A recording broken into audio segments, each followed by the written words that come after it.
أعوذ بالله من الشيطان الرجيم بسم الله الرحمن الرحيم الحمد لله رب السماوات والأرض وننزل من القرآن ما هو شفاء ورحمة للمؤمنين. ‘Yan uwa masu sauraron mu barkanmu da yau, barkanmu da warhaka, barkanmu da sake kasancewa a cikin wannan channel na mai tarin albarka. Muna ma kowa fatan alkhairi da fatan kowa ya wuni lafiya kuma cikin koshin lafiya. To insha Allah ta'ala kamar yadda kowane lokaci muke bada sirrika iri-iri daban-daban, ta yau ma cikin yardan Allah da ikon Allah gashi Allah ya dawo da mu. Sakamakon ga azumi nan na gabatowa mutane ba su da kuɗi. To insha Allah muka ce yau za mu bada sirrin tsintuwa kuma sahihun mujarrabi, wanda cikin ikon Allah da yardarsa idan kai wannan sirri da taimakon Allah sai ka dace kuma ka samu abin da kake nema. Sakamakon mun ce za mu bada tasarifi, amma muka ga cewa tasarifi yana da ka'idodi masu wahala, ba kowa ne zai iya cika ka'idodin nan ba kafin ya cimma nasara.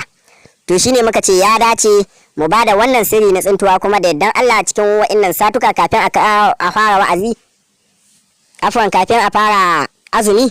To da izinin Allah za mu bada sirrukan tsintuwa kamar guda 6 haka, kuma mujarrabi, kuma insha Allahu a yi su cikin yardan Allah da ikonsa kuma a samu nasara. To kafin dai mu shiga cikin bayanin wannan sirri, idan kai bako ne a wannan channel, to muna roƙonka da ka taimaka ka danna alamar subscribe, ka danna ƙararrawar sanarwa, ka zaɓi wani, sannan ka danna lakin kai sharing nashi zuwa ga ƴan uwa almajirai. Mun gode. To bayanin sirrin shine kamar haka, za mu shiga cikin bayanin a gurguje insha Allahu ta'ala. Da fari dai ana wannan aiki ranar talata da daddare kamar irin karfe 12 haka ko karfe 1.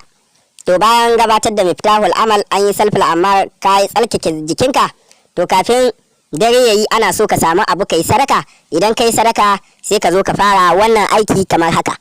Ana karanta wannan baiti: wa billahi labin nasi turji jawaizu, wa billahi labin nasi turji jawaizu. Wannan sirri mujarrabi ne, ana karanta wannan baiti kafa 6666, amma ana farawa ne daga ƙasa a yi 6, sannan a yi 600, sannan a yi ayi 6, sannan a yi 60, a yi 600, sannan a yi 6000 insha Allah ta'ala.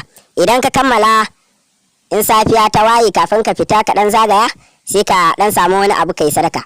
To yana mai tabbatar maka da izinin Allah da taimakon Allah, da izinin Allah wallahi sai ka yi tsintuwa na ban mamaki da taimakon Allah.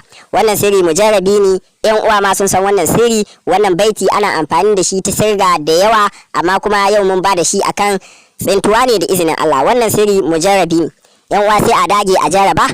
Sannan kuma yan uwa aka jarraba na kwana guda aka ga ba samu ijaba ba, to kada ka karaya, domin shi abu in kana neman shi ga Allah to sai ka jajirce. Wani lokaci ka same shi cikin sauki, wani lokaci kuma sai an dan jinkirta ma. To da izinin Allah in dai kai wannan sati baka dace ba, to kana iya ƙara yi wani sati da taimakon Allah. To yana tabbatar maka da wannan sirri, muna da yakinin cewa kowa ya yi shi sai ya samu nasara da taimakon Allah. To yan uwa za mu bar ku anan muka zo ƙarshen wannan sirri mai albarka. Kada a manta da alamar subscribe ga waɗanda ba su danna ba, waɗanda kuma suka danna mun gode, sai su danna lakin su sharing nashi zuwa ga yan uwa almajirai. Mun gode, Allah ya saka muku da alkhairi.